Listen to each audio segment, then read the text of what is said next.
Hello, guys. Sometimes, no matter how much you try, technology just doesn't go the way you want it to. So, since I'm starting the second quarter with you, and everything you do with welding really deals with atoms and metals and electricity, I thought I would start with the very basics, the beginning, which is the atom. So you have a PowerPoint, and within this PowerPoint is a video.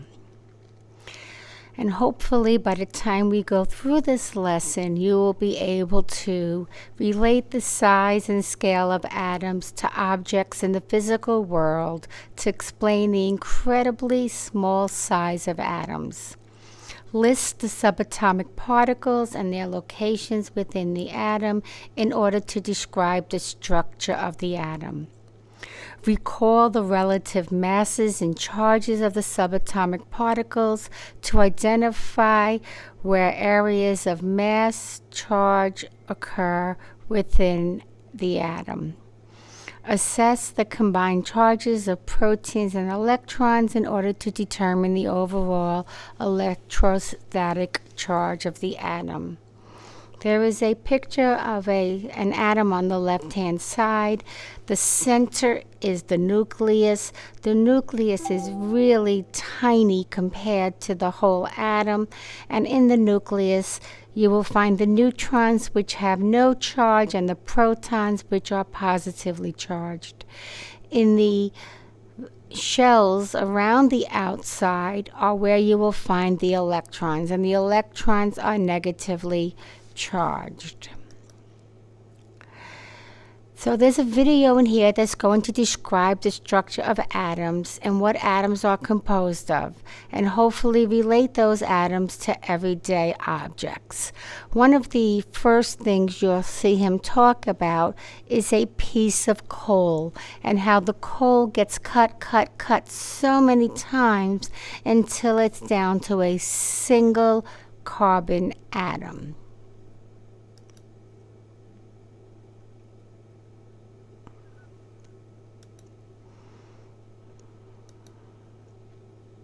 In this video, we will learn about the structure of atoms.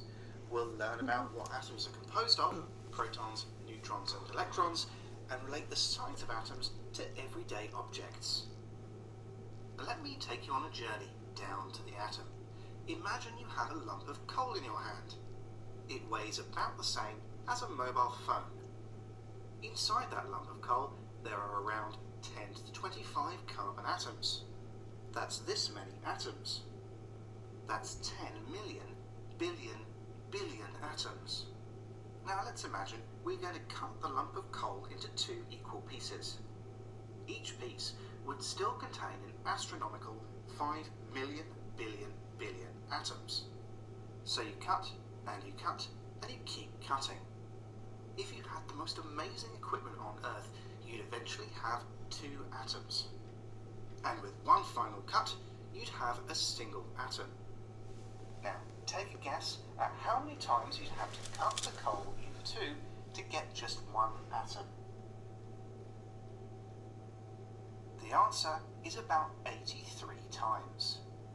That's a lot of steps, so let's back up a little and look at what we would see along the way. At only 10 cuts, we're at the scale of a grain of rice, but that's still a lot of atoms. At 17 cuts, each piece of coal is the size of a pinhead. 10 more cuts, and each grain is the width of a human hair. As we go smaller and smaller, approaching halfway, we're on the scale of a single red blood cell. That's 40 cuts. 20 more cuts, and our microscopic dust looks like the nanoparticles of titanium dioxide you might find in sunscreen. At 70 cuts, we're back in the red blood cell, but this time at the scale of a single unit of hemoglobin. And finally, after 83 ever more precise cuts, we arrive at the carbon atom. The atom is the fundamental building block for chemicals.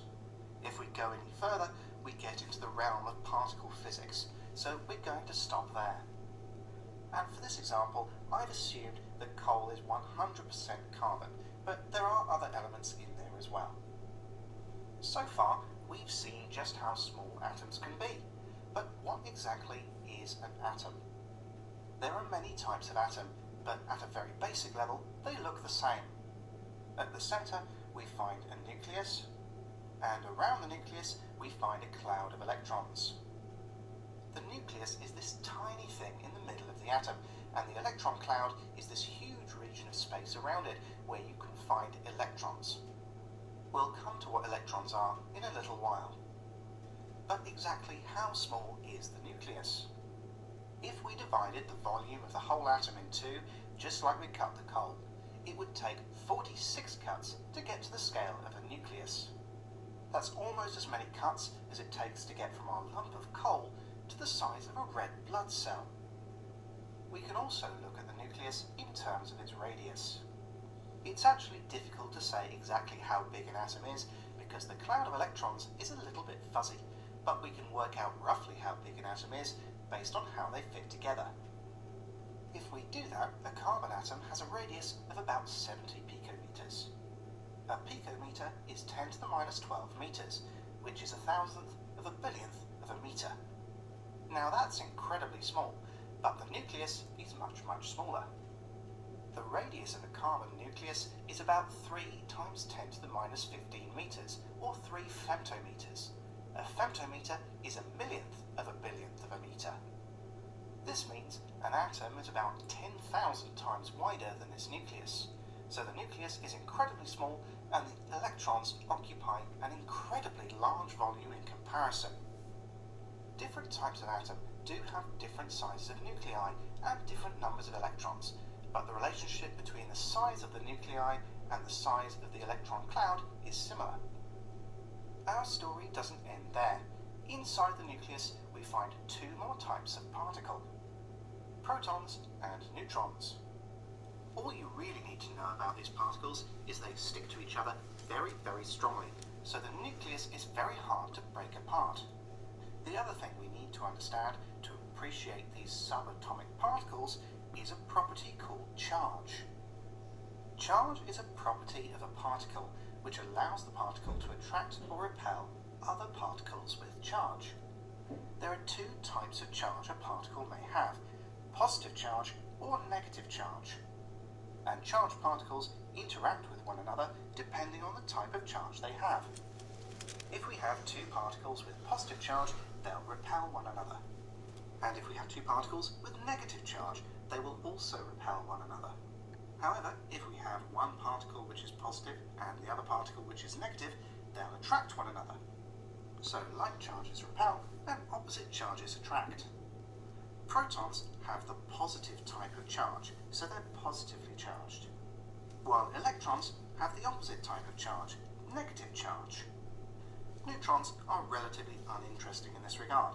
They don't have an overall charge, so we call them neutral. But we see lots of activity with protons and electrons. Protons repel protons, electrons repel electrons, and protons and electrons attract one another. Protons and neutrons stick together in the nucleus because of other forces that are beyond the scope of this video. If these forces for some reason stopped working, the nucleus would fly apart due to proton-proton repulsion. The next thing we have to deal with is how much charge protons and electrons have. What we do know from experiments is that protons and electrons have exactly the same size of charge. So if we have a proton and electron together, the combination acts as if it's got no charge at all. So we call this combination neutral. Physicists measure charge in coulombs, which is a human scale unit related to electrons passing through a wire at a certain rate. But chemists tend to use simpler numbers. We tend to say that protons have a single unit of positive charge, so we say their charge is 1 plus. Electrons have exactly the same size of charge, simply negative, so electrons have a charge of 1 minus. Neutrons with no charge are said to have a charge of 0. Charge is just one property a particle can have, but particles can also have mass. If a particle has mass, it can feel the pull of gravity, so it can have a weight. Gravity is what holds us to the Earth. If we use use kilograms, the mass of protons, neutrons and electrons gets a little silly, so we can use unified atomic mass units instead. One unified atomic mass unit is 1/12 of the mass of a carbon-12 atom with 6 protons, 6 neutrons and 6 electrons. A carbon atom like this has a mass of 12 unified atomic mass units. A single proton has a mass of about 1 unified atomic mass unit. And a neutron also has a mass of about 1 unified atomic mass unit. However, a single electron has a mass of only 0.00055 unified atomic mass units. To keep this simple, sometimes chemists write the relative mass of protons, neutrons and electrons. This comes out roughly to 1 to 1 to 1 over 1,840. What this means is that it takes about 1,840 electrons to have the same mass as 1 proton or 1 neutron. This is why the mass of electrons is sometimes completely ignored by chemists. The protons and neutrons are just so much heavier. Let's take a step back again and look at the whole atom. We know that the nucleus contains protons and neutrons. Protons are positively charged, so the nucleus overall is also positively charged. The negatively charged electrons are therefore attracted to the positively charged nucleus via the electromagnetic force. There are reasons that electrons don't just stick directly to the nucleus, but they are beyond the scope of this video. But you can always rely on electrons being attracted to nuclei. Positively charged nucleus, negatively charged electrons. That's easy to remember. The other thing to remember is that when we talk about an atom, we assume that it's neutral overall, meaning that the number of protons in the nucleus is the same as the number of electrons in the electron cloud. The other thing to remember is where the mass is. We've already seen that the electrons are much, much lighter than protons or neutrons, and that the protons and neutrons are in the nucleus. So it should be obvious that most of the mass of an atom is because of the tiny, tiny nucleus. Now that we've looked over all this material, let's have some practice. Subatomic particles can have a charge. What is the charge of a proton? What is the charge of a neutron? What is the charge of an electron? Subatomic particles, generally speaking, are particles smaller than an atom, although there are some exceptions. But the only 3 that chemists generally worry about are protons, neutrons and electrons. In the simplest picture of an atom, there are 2 parts, a nucleus at the very middle and a cloud of electrons around it. The nucleus contains protons and, most of the time, neutrons. What the question wants us to remember is what the charges of these particles are. Charge is a property of particles which allows them to attract or repel each other. There are 2 types of charge, positive and negative. If 2 particles have the same type of charge, they repel each other. But if they have opposite charges, they attract one another. The easiest thing to remember is that a nucleus has a positive charge, and the electrons that are attracted to the nucleus have a negative charge. Inside the nucleus, it's the protons that carry the positive charge, and it's the neutrons that are neutral. If you need help remembering which particles have which charge, think about negative electron, positive proton, and neutral neutron. But we're not quite done yet. We need to know the sizes of the charges, not just their signs. For a proton, we can think about a hydrogen ion. A hydrogen ion consists of a single proton, and it has a single positive charge. So hopefully that should remind you that the charge of a single proton is 1+. The charge of a neutron is easy to remember. If it has no charge, it has a charge of 0. And the charge of the electron is simply the same size as that of a proton, but with the other sign. So the charge of an electron is 1-. In the next question, we're going to look at how the charges of these particles affects how they interact. Like charges repel each other via the electromagnetic force. which of the following pairs of subatomic particles repel each other in this way? A. Neutrons and electrons. B. Protons and neutrons. C. Neutrons and neutrons. D. Protons and protons. Or E.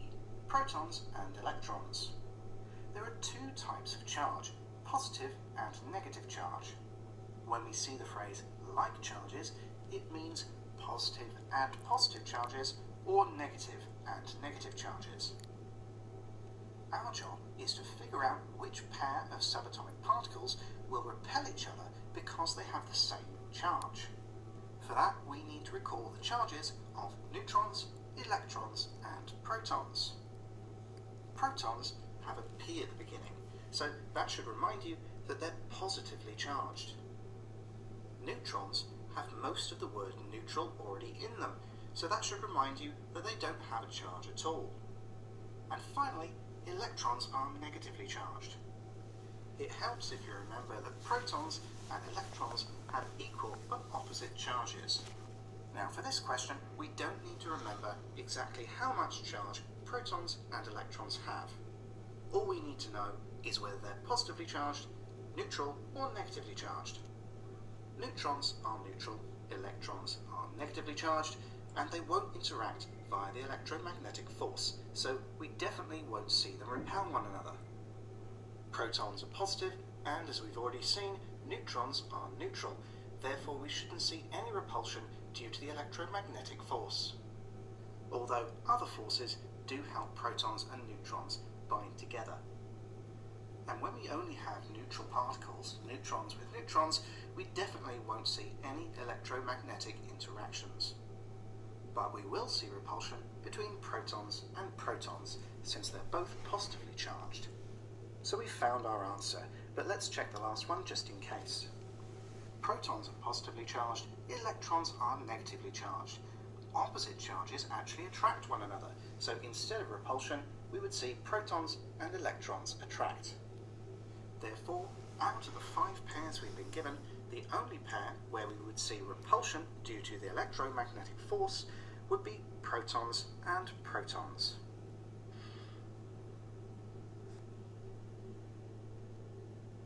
Now that we've looked over some examples and had a look at all the points relevant to the subatomic particles and the structure of atoms, let's look at the key points.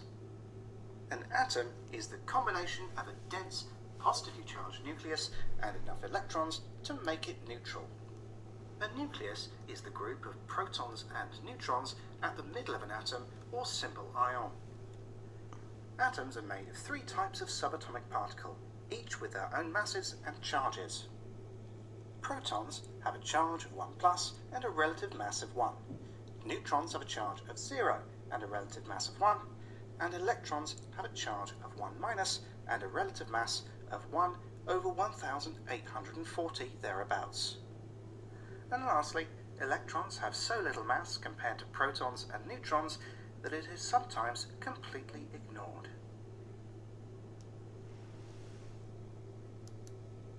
So that brings us back to the PowerPoint that I put together.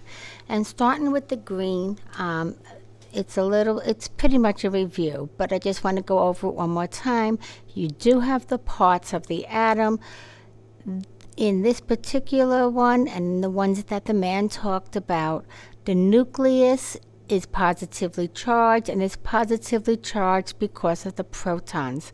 Protons are positive, neutrons are neutral, there's no charge at all, and the electrons float around the outer shells in basically like a fog. So I like this little analogy. If you've ever walked through a cloud of gnats on a hot summer day and then they just follow you, it's so annoying. No matter how much you swat at them or even if you run, they don't leave you alone. So that's very common to what an atom has. The electrons just hang around with that nucleus.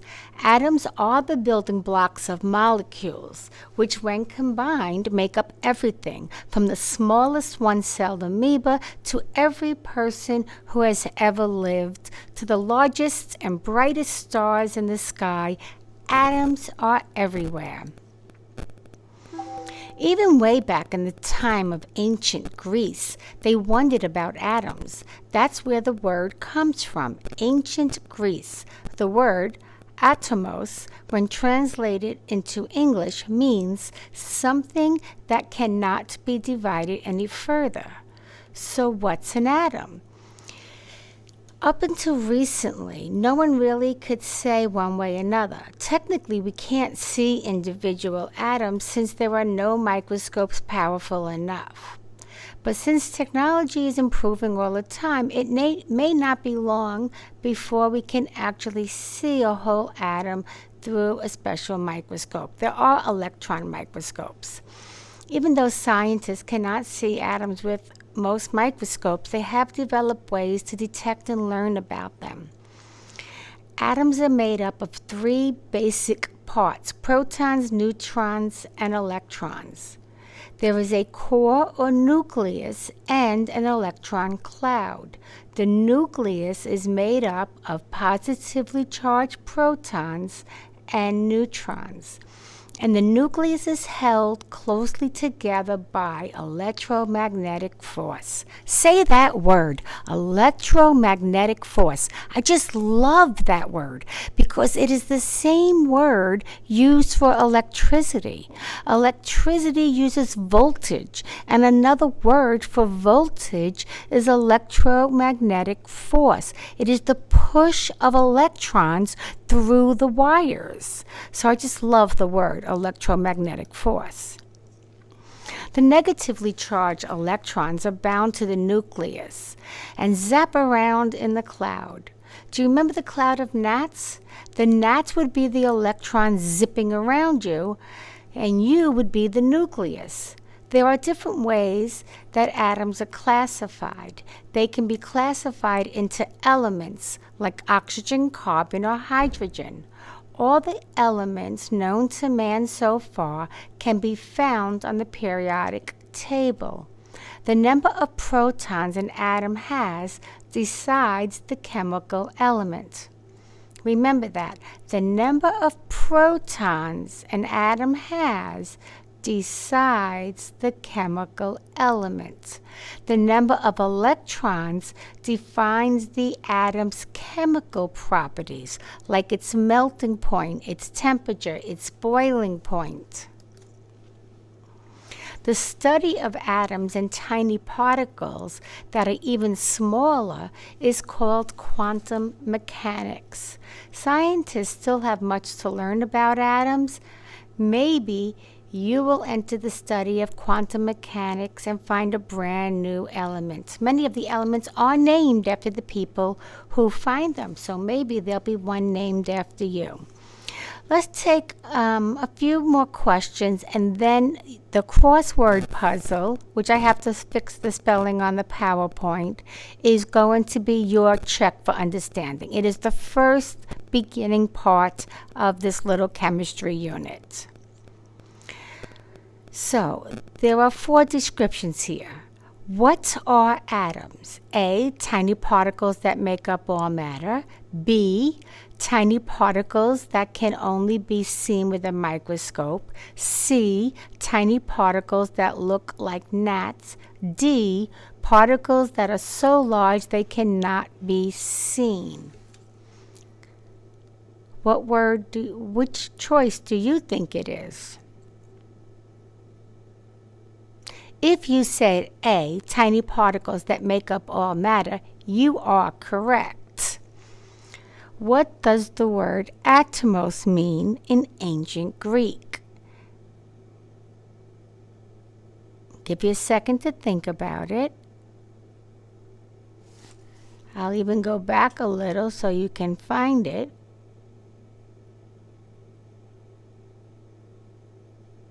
Something that cannot be divided any further. So, atomos means something that cannot be divided any further. Complete the graphic organizer. So basically, what are the 3 basic parts of an atom? And it doesn't make a difference where you put them.